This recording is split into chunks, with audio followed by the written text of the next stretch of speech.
Hello students, daily current session में मैं प्रगति द्विवेदी आपका स्वागत करती हूँ सत्यादि शर्मा क्लासेस के यूट्यूब चैनल पे।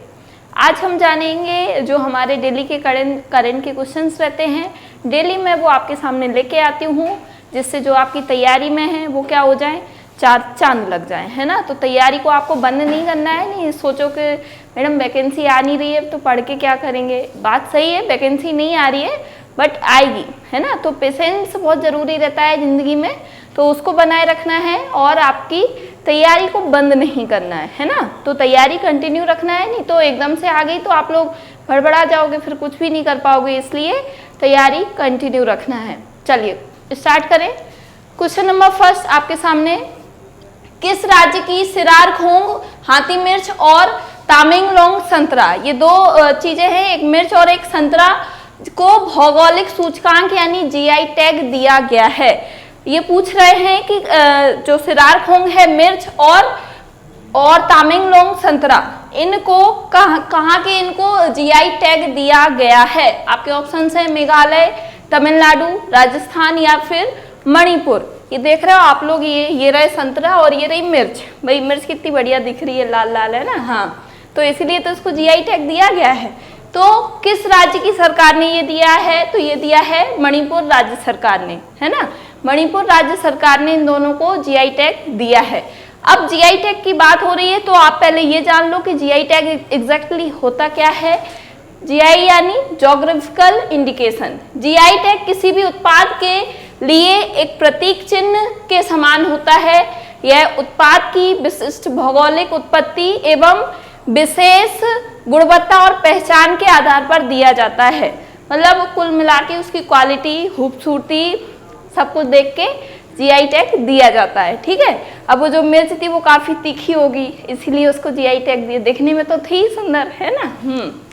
अब टॉप 5 जीआई टैग जो अभी हाल फिलहाल में दिए गए हैं, टॉप 5 जीआई टैग, उनको देख लेते हैं कि चीकू कहाँ के चीकू को जीआई टैग दिया गया है, तो पालघर महाराष्ट्र। और शाही लीची, कौन से शाही लीची को, तो बिहार की शाही लीची को जीआई टैग दिया गया है ना।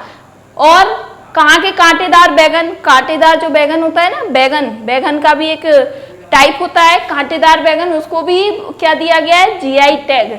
कहाँ का है वो, बेल्लोर। कहाँ का है, बेल्लोर। किस राज्य की दो मिठाई सरभजा और सरपुरिया, कौन कौन सी, सरभजा और सरपुरिया को भौगोलिक जीआई टैग दिया गया है, तो वो दिया है पश्चिम बंगाल की दो मिठाइयों को जीआई टैग दिया गया है। और हापुस आम, एक आम को भी दिया गया है जो कहाँ का है, महाराष्ट्र का, है ना। तो महाराष्ट्र के हापुस आम को भी जीआई टैग दिया गया है। ये बात समझ में आ गई आप लोगों को। अब next question, the three Khans and the emergence of new Indian, ये एक बुक है, ये किसने लिखी है। ये आपको दिख रहे हैं थ्री खान्स, एक सलमान खान, आमिर खान और ये कौन है, शाहरुख खान, है ना। ये तीनों खान पे एक बुक लिखी गई है, तो ये किसने लिखी है। अगर आप फोटो को ध्यान से देखेंगे तो आप आंसर डेफिनेटली फाइंड कर लेंगे, है ना। तो जो इन वर्ड्स को मेरे समझते हैं उन्होंने आंसर आई थिंक फाइंड भी कर लिया होगा कि किसने लिखी है ये बुक। तो ये लिखी है कावेरी बमजई ने। ये जो बुक आपको सामने दिख रही है ये किसने लिखी है, कावेरी बमजई। चलो नेक्स्ट क्वेश्चन। अच्छा, अब बुक्स पे बात हो रही है तो जो इम्पोर्टेंट बुक्स हैं वो भी तो आपको पढ़नी पड़ेंगी, है ना। पढ़नी पड़ेंगी कि नहीं, तो देख लो भाई। Bullets over Bombay, Satya and the Hindi film gangster, ये किसने लिखी है, तो उदय भाटिया। किसने लिखी, उदय भाटिया। अब बांग्लादेश वॉर कमेंट्री, तो ये किसने लिखी है, 1971 रेडियो डिस्पैचेस, ये पूरी बुक का नाम है। थोड़ा लंबा चौड़ा है लेकिन आपको घबराना नहीं है, यूएल बरुआ ने लिखी है। ये किसने, यूएल बरुआ। और human rights and terrorism in India, तो ये किसने लिखी है, सुब्रमण्यम स्वामी ने। किसने, सुब्रमण्यम स्वामी। और translating my self and others, ये जो पुस्तक है ये लिखी है झुम्पा लहरी ने। किसने, Jhumpa Lahiri. And the French root to success, यानी सक्सेस का एक डिफरेंस रूट, तो ये किसने लिखी है, रमेश नारायण। ये जो बुक्स है जो अभी हाल फिलहाल में टॉप 5 में है, उन्हीं को मैंने आपके सामने डिस्क्राइब किया है। तो आपको भी ऐसा नहीं बोल रही हूँ कि याद ही कर लेना है, लेकिन एक दो बार पढ़ते रहना है जिससे आपको दिमाग में रहे कि हाँ, है ना। हाँ चलिए कोई नहीं। नेक्स्ट क्वेश्चन, 15वीं पूर्व एशियाई ऊर्जा मंत्रियों की बैठक 2021, जो अभी 15वीं एशियाई बैठक हुई है, वो अध्यक्षता किस देश ने की है? उसकी जो अध्यक्षता है वो किस देश ने की है? क्या ब्रुनेई दारुसलाम या इजराइल, मोरक्को या इक्वेडोर? इन चारों में से किसने इसकी अध्यक्षता की है? थोड़ा सा टाइम लो और आंसर देने की कोशिश करो, है ना।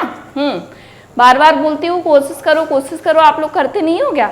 करा करो, है ना। अच्छी बात होती है। तो ब्रुनेई दारुसलाम, ब्रुनेई में 15वीं पूर्व एशियाई की जो हुई है बैठक की अध्यक्षता की है। अब बात कर लेते हैं ये जो बैठक थी वो क्यों आयोजित की गई, क्या इसका टारगेट था। तो सीधी सी बात है कि ऊर्जा बैठक थी, अगर तो ऊर्जा से रिलेटेड ही सारी बातें हुई होंगी। तो अगर मैं बात करूं कि इसमें भारत की तरफ से किसने पार्टिसिपेट किया था, तो कृष्णपाल गुर्जर। जो कौन है? कृष्णपाल गुर्जर, जो केंद्रीय विद्युत मंत्री हैं, ठीक है। इन्होंने भारत की तरफ से पार्टिसिपेट किया था। इस बार की थीम क्या थी? तो इस बार की थीम थी be care, be prepare and be prosper. इस बार की इसकी थीम थी। और संस्करण तो आपको क्वेश्चन में ही समझ में आ गया होगा, क्योंकि क्वेश्चन में ही पूछा 15वीं, है ना। तो संस्करण कौन सा था? 15वां। अब बात आई कि उद्देश्य क्या था इसका। तो इस बैठक का मुख्य उद्देश्य ऊर्जा सुरक्षा और ऊर्जा ट्रांजिशन के लक्ष्य को आगे बढ़ाने हेतु दक्षिण पूर्व एशियाई राष्ट्र संघ देशों के प्रयासों का समन्वय करना था। समझ में आई? जिससे क्षेत्र के लोगों को अधिकतम लाभ प्रदान किया मतलब जा सके, मतलब ऊर्जा के बारे में लोगों को बताना और उससे ज्यादा लोगों को प्रॉफिट दिलवाना ऊर्जा से। ये था इनका टारगेट। बात समझ में आ गई? ये था हमारा इस बैठक के बारे में जो भी इम्पोर्टेंट था। अब बात कर लेते हैं नेक्स्ट क्वेश्चन की। बदिरों का अंतर्राष्ट्रीय सप्ताह, बदिरों का एक अंतर्राष्ट्रीय सप्ताह कब से कब तक मनाया जाएगा? कब से कब तक बदिरों का राष्ट्रीय सप्ताह मनाया जाएगा? आपके ऑप्शन हैं 20 से 26, 21 से 25, 24 से 28 या 25 से 29। इन चार में से कोई एक आंसर सही है। अगर आप लोग आंसर दे सकते हैं तो बहुत अच्छी बात है, और नहीं दे सकते हैं तो फिर मैं दूंगी ना, देनी पड़ेगा मैडम। तो इसका जो आंसर है वो क्या है? ए। 20 से 26 सितंबर तक इनका सप्ताह सेलिब्रेट किया जाएगा। किनका? बदिरों का। ठीक है। अब देखो नेक्स्ट क्वेश्चन।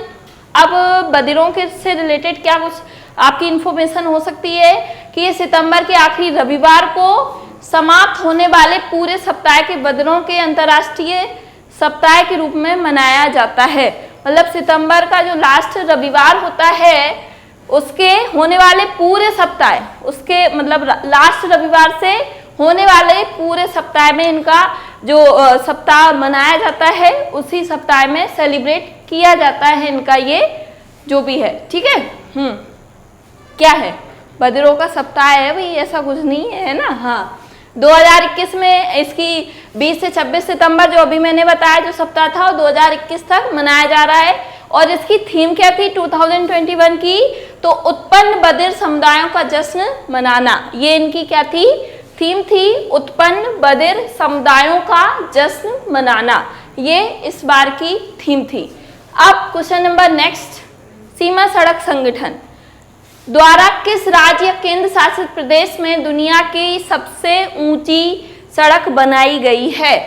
जो आपको मैंने इस लास्ट वीडियो में भी बताया था, शायद सीमा सड़क संगठन जो नई अपनी बनी थी, नियुक्त हुई थी एक महिला, है ना। याद आया कि नहीं कुछ? हाँ, तो ये पूछ रहा है कि इनने सबसे ऊंची सड़क बनाई है, तो वो किसने बनाई है? जम्मू कश्मीर, लद्दाख, उत्तराखंड या फिर हिमाचल प्रदेश? आपको थोड़ा बहुत हिंट में बस ये बता सकती हूँ कि इसमें ये क्या लिखा है? केंद्र शासित प्रदेश। ये क्या लिखा है? केंद्र शासित प्रदेश। तो आपको फोकस केंद्र शासित प्रदेश पे ही करना है। चलो कोई नहीं, इसका जो आंसर है वो क्या है? लद्दाख। लद्दाख में इनकी सबसे ऊंची सड़क बनाई जा रही है। ठीक है, बात समझ में आ गई? चलो बहुत अच्छी बात है।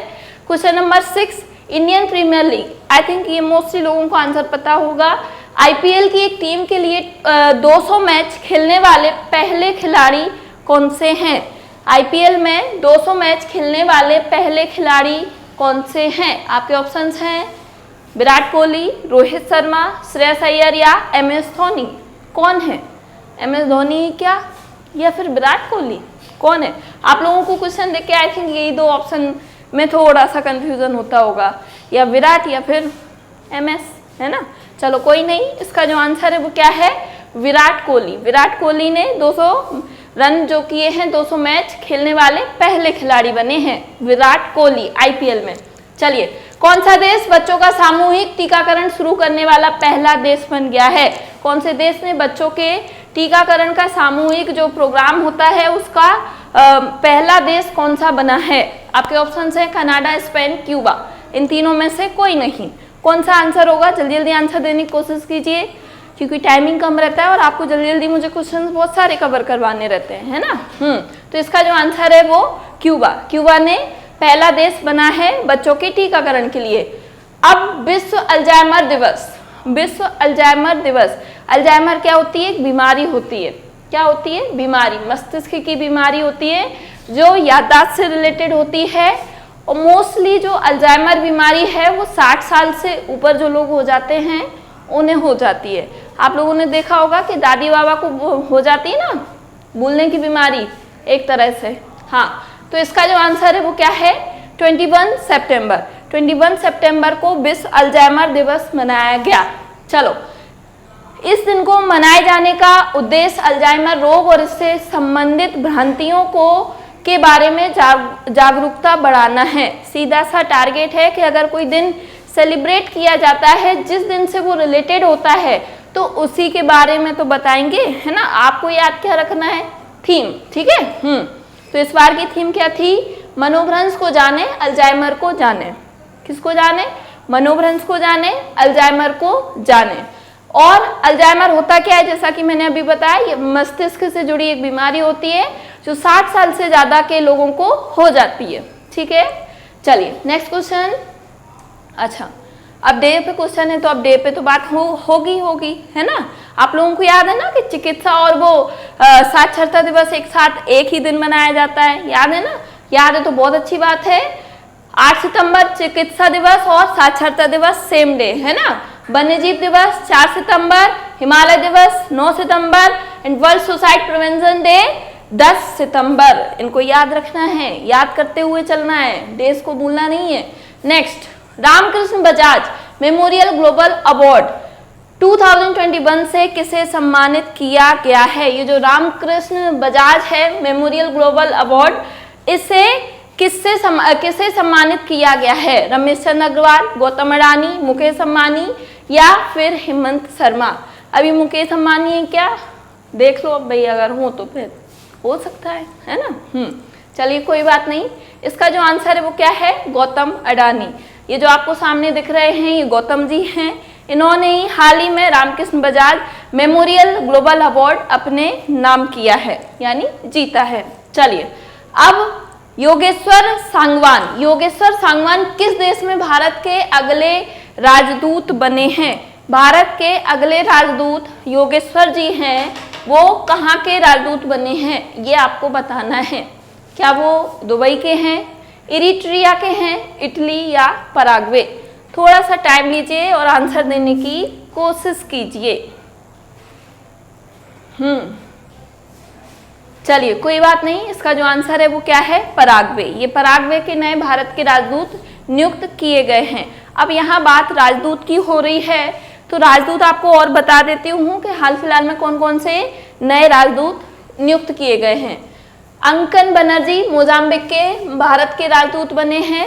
कहाँ के? मोजाम्बिक। अखिलेश मिश्रा आयरलैंड के बने हैं। शुभदर्शनी त्रिपाठी तो ये बनी है कजाकिस्तान की। एंड पुर्तगाल मनीष चौहान कहाँ के बने हैं? पुर्तगाल के। और हरीसा पर्वथानेनी जर्मनी की। ये 5 जो इम्पोर्टेंट आपके भारत के राजदूत हैं अभी नियुक्त हुए हैं, तो आपको इनको भी याद रखना है, केवल योगेश्वर को नहीं रखना है ना। हाँ चलिए, बहुत अच्छी बात है। अब नेक्स्ट क्वेश्चन पे बात कर लेते हैं। जस्टिन ट्रूडो किस देश के तीसरी बार प्रधानमंत्री बने? ये तीसरी बार पीएम नियुक्त किए गए हैं, तो ये कहाँ के हैं? मैक्सिको, कनाडा, अर्जेंटीना या ब्राजील? इन चार में से कोई एक ऑप्शन सही है। आपको जल्दी से जल्दी क्या करना है? आंसर सोचना है और क्या करना है। अब लाइव क्लास तो चल नहीं रही है कि कमेंट करना है ना? हाँ, तो आंसर सोचो, भले बाद में कर देना, कोई दिक्कत नहीं है। चलिए कोई नहीं, इसका जो आंसर है वो क्या है? कनाडा यानी कनाडा। कनाडा के ये कौन बने हैं? तीसरी बार पीएम बने हैं जस्टिन ट्रूडो। चलो, चर्चा में रहा कम्ब्रे बिएजा ज्वालामुखी। एक अभी आप लोगों ने अगर न्यूज़पेपर पढ़ा हो, पढ़ते हो कि नहीं? मैं डेली बोलती हूँ, आप लोग पढ़ते हैं कि नहीं? पढ़ लिया अगर, हाँ, तभी तो पता चलेगा कि भाई ऐसा भी कुछ हुआ था कि मैडम ही कुछ भी बोले जा रही है, ऐसा नहीं है ना। हाँ, तो कम्ब्रे बिएजा ज्वालामुखी किस देश में स्थित है? तो ये कहाँ स्थित है? ये अभी हाल ही में विस्फोट हुआ है। कौन? ये ज्वालामुखी, और ये 50 साल बाद विस्फोट हुआ है, इसीलिए चर्चा में है ना।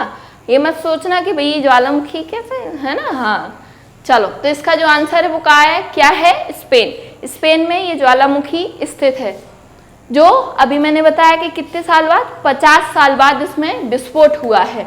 अगर मैं बात करूं पहली बार कब हुआ था, तो 1971 में इसमें विस्फोट हुआ था, और ये है कहाँ? तो कैनरी द्वीप समूह में। ठीक है, स्पेन के कैनरी द्वीप समूह में स्थित है। अब चीन में किस बैक्टीरिया के लीक होने की वजह से कई हजार लोगों में ब्रुसेलोसिस बीमारी फैल गई है? एक बीमारी है जिसका नाम है ब्रुसेलोसिस। इस बीमारी जो ये बीमारी है ये चीन में फैल गई है। तो आपको बताना है कि इन चार ऑप्शंस में से वो किस बैक्टीरिया की वजह से फैली है। मतलब ऐसा नहीं है चीन में भी लोग आराम से नहीं रह पा रहे हैं ना। चलो कोई नहीं, अच्छी बात है। अगर आप बीमारी के नाम को ध्यान से देखेंगे तो आई थिंक फाइंड कर सकते हैं कि क्या आंसर होगा, है ना। अब रिलेट कर लो, भाई ये क्या लिखा है? ये ब्रुसेलोसिस लिखा है, ये क्या लिखा है? ब्रुसेला, है ना। हाँ, तो हो गए ना। ब्रुसेला से बना ये। हाँ, तो वेरी गुड। आपका जो आंसर है वो क्या है? ब्रुसेला। ब्रुसेला के बैक्टीरिया नामक फैलने से हजारों लोगों में बीमारी फैल गई है। आप लोगों को क्या करना है कि वीडियो को ज़्यादा से ज़्यादा शेयर करना है, कि सीधी सी बात है। देखो, अगर व्यूज़ नहीं बढ़ेंगे तो लेक्चर ऑब्वियस सी बात है कि बंद होंगे धीरे धीरे। तो अगर आप लोग ऐसा चाहते हो कि क्लासेस कंटिन्यू रहें, तो आपको ज़्यादा से ज़्यादा वीडियो को लाइक करना है, शेयर करना है, और चैनल पे अगर नए हैं तो चैनल को सब्सक्राइब करना है। इस वीडियो की PDF आपको टेलीग्राम ग्रुप पे मिल जाएगी, जो सत्यादी शर्मा क्लासेस के नाम से बना हुआ है। आप हमें इंस्टा पे भी फॉलो कर सकते हैं, सत्यादी शर्मा क्लासेस के नाम से ही। तो भूलना नहीं है, वीडियो को ज़्यादा से ज़्यादा लाइक करना है, शेयर करना है और सब्सक्राइब करना है। Thank you.